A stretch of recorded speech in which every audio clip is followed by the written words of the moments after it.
is, am I ready to buy a house? And then people say, well, if I go out and invest my money, the problem is housing prices keep going up.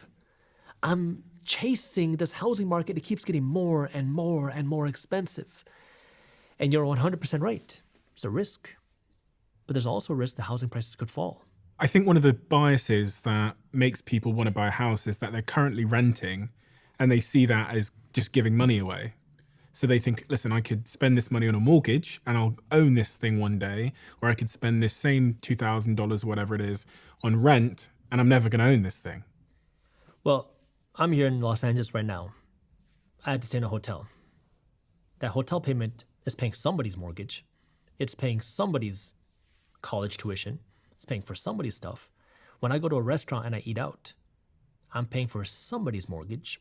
I'm paying for somebody's college tuition. I'm paying for somebody's bills.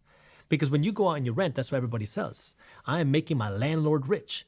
Well, when you eat at a restaurant, you're making that restaurant owner rich. When you go to a hotel, you're making the hotel owner rich. When I go and buy a mug, I'm making the mug owner rich.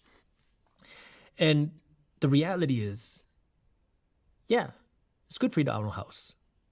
But are you ready to own a house? Can you afford to own a house? And what do you want to own first? I rent where I live right now. I am making my landlord rich today. I also rent where my office is.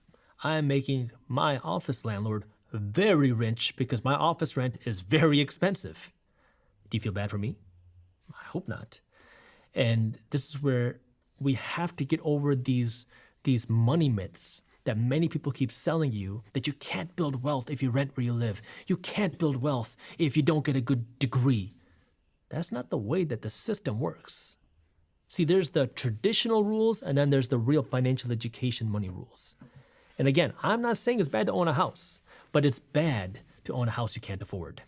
How do you know if you can afford one? Well, there's 3 parts to affording a house. You have to afford the down payment, you have to afford the monthly payment, and you have to afford the moving costs. I'm going to go start from the simplest one, which is the moving costs, because many people don't factor this in. When you buy a house, you got to move in.